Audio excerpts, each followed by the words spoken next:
everyone. My name is Allison Nibe, and I am one half of Homeschool Hopscotch, and this is... My name is Kate Blakely, and I am the other half of Homeschool Hopscotch. So we are here today, and we are so excited. Y'all, we have a new series that we are starting. Today is the first one. It's called Homeschool Side Hustles, and it was born out of us knowing our personal needs and knowing the needs of our friends and just seeing that there's a huge need from homeschool moms to provide some type of either side income, full-time income, some type of something within their family.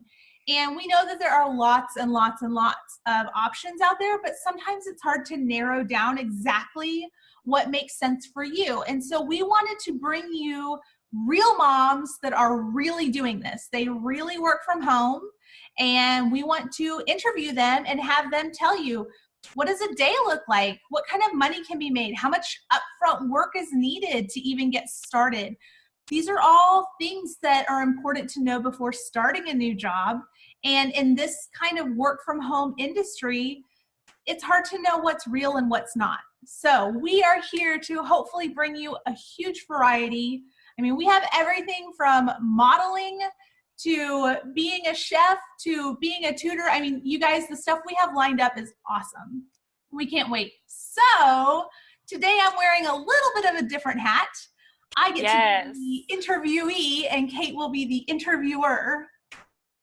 Yes, today we are actually going to be talking to Allison about her side hustle to this side hustle, which is, what's that called, Allison? VIPKID? Yes, so I'm actually an online teacher with VIPKID. I used to do it a lot more before our newest side hustle of Homeschool Hopscotch, but it can be an awesome opportunity. So, Kate, please interview me. All right. So, Allison, first of all, why don't you start by telling us, what is your side hustle? So, I actually teach ESL online to students that live in China.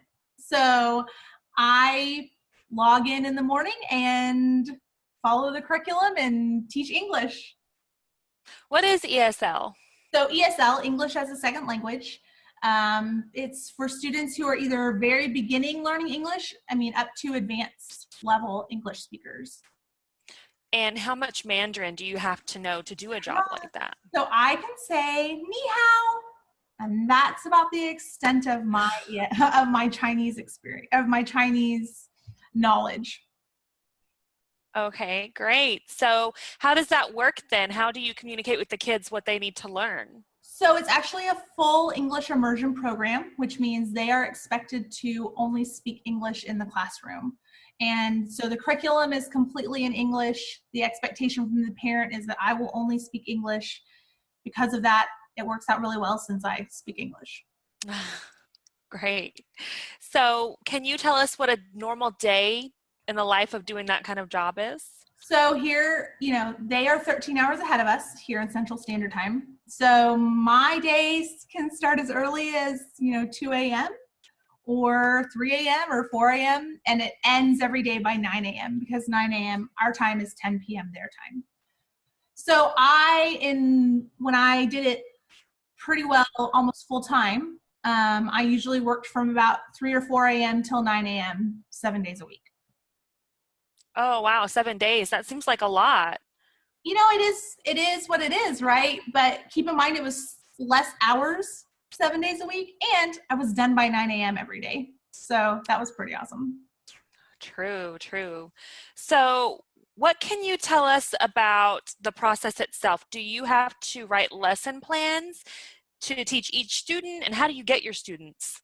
So the curriculum is completely provided for you.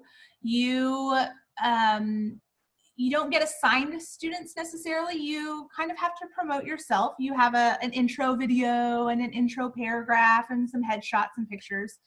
And then parents choose to take courses with you. New teachers are usually highlighted a little bit to help you kind of get some new clientele. At this point in my schedule, if I open a slot, it's filled.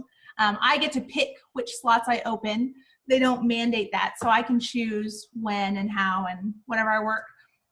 So if I don't want to work in a week, I just don't open any any slots to be booked. Oh, so you set your own schedule then? Yes, I completely set my own schedule. So I've taken a week off here and there, or whatever that looks like. Or like I said, I've gone down significantly in my hours since starting homeschool hopscotch. And so I at this point, I'm just maintaining so that I can have access to the system and still do it on the side. And I have a lot of students that I've taught for over a year now that are close with me. And so I definitely maintain that relationship with them. Okay, Can I answer your awesome. question? You asked what prep I have to do. So going back to that, my amount of prep at this point after over a year is basically log on and teach. When I first started, you have access to everything on your phone. So I would review all the slides at night and make sure I kind of knew what I was doing the night before. But, other than having, some cool finger puppets or, a few little flashcards laying around, there's not a lot of prep. So you say that you have to review the slides. Does that mean that you're not setting the curriculum? There's a curriculum available for you? Yes, or that's correct. The curriculum is completely laid out for me. I just log in and it tells me which class I'm teaching and I teach that one. Oh, wow, that's amazing. So forgive me, I'm looking at notes here. You were saying that you were working full-time. Were you working 40 hours a week, or how does that work exactly? You can work as many hours as you want, Work as many or? hours as you want. And keep in mind, all night Friday night and all night Saturday night is the weekend for them. I don't personally work all night long on weekends, but some teachers do. So you can easily reach 40 hours after you've been there for a little time to get to that point if that's something that's important to you. At my peak, I was working close to 40 hours. I worked usually 4 a.m. to 9 a.m., which is 5 hours, 7 days a week. So 35 hours a week. Okay. Well, great. So what is there a minimum you have to work or anything like that? There's not. If you want to work for an hour a week, I guess you can. It would be a little hard to only work an hour a week and maintain a schedule, just because parents do kind of want a teacher that's going to have some availability. Okay. Okay, awesome. So what would you say is your favorite part of this job? Well, the pay is pretty sweet and the hours are awesome because I'm done before my kids even wake up. And there's really no prep work that I have to do, and the commute rocks, y'all.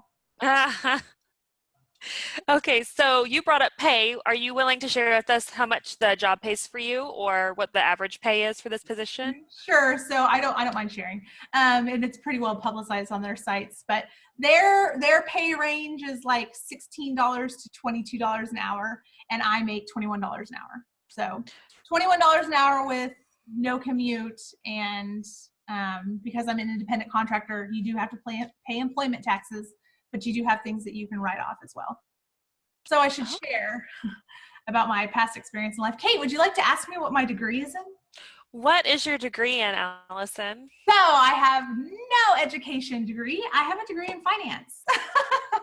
And so in order to get hired with VIPKID, you must have a college degree, but they are not super picky about what your degree is in. You do also have to have experience teaching. So for me, I have taught at co-ops, I have been tutor, I have been a Sunday school teacher, I have homeschooled my own children.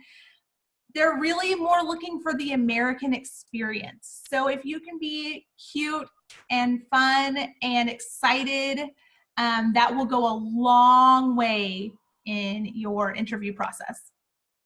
Okay, great. So this position does require a degree then, right? That's correct. You do have to have a college degree. And what is the minimum education they accept? Minimum education is a college degree. They don't. So an associate's degree is fine? No, sorry. No associate's degree. You must have a bachelor's degree. Oh, okay, great.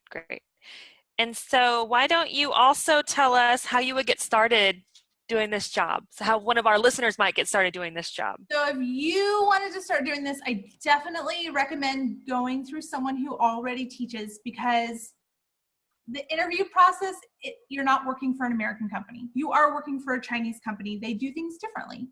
So it makes a lot more sense to go through a friend or through someone, myself, or someone who can help you kind of navigate it, because one, they change it periodically, and two, it's a bit unusual. You typically have to submit an application, and they have some pretty specific things they're looking for on that. So you would need to know how to phrase things correctly. Then you land an interview with them. So your interview will then be with a Chinese speaker, someone from their home office. Then your next interview will be with a native English speaker, so American or Canadian, doing a mock lesson. Then if you pass that, you typically go on and do another mock lesson that's a different level to show them that ability. And then you can open your schedule, but then it's, background checks and that kind of stuff. So those lessons that you have to prep for, it's a lot easier if you have someone helping you. So that is the process. So if you did want to get started with something like this, obviously all of our links and everything will be in our show notes. Maybe you already know someone, that's fine too. But definitely don't just apply on their website, go through someone who already teaches. Okay, awesome. And so that brings me to our last question. Allison, what advice would you give to somebody who wants to get into this field or is just starting out in this field? So again, go through someone who already does it so that they can help walk you through the process. Be willing to be a little uncomfortable, because it's not, if you're already a teacher, awesome, but that's not what this is. Don't get in your head that they're looking for a specific teaching kind of mentality. They're actually looking for kind of a personality. They want you to be able to do silly things and hold up pigs and smile and say, good job, so don't let that discourage you if you don't have a overly bubbly personality. There's a need for that as well. Just understand that 20 years of experience is not what's going to get you in the door. Having a great personality will get you a lot further. Okay, awesome. Well, thank you for doing this interview with me today for our blog, Homeschool Hopscotch. You're so welcome. We'd love to see you over on Homeschool Hopscotch as well. And so now I'm going to take off my VIPKID hat and put back on Homeschool Hopscotch hat. And like I said at the beginning, you guys, join us for the rest of this series. We have some really awesome stuff coming up. Yeah, we have some really talented ladies that are going to be joining us, so it's going to be a lot of fun. Yes, we can't wait. So thanks for joining us. We will see you over on the blog or on Facebook or on Instagram. Bye. Bye.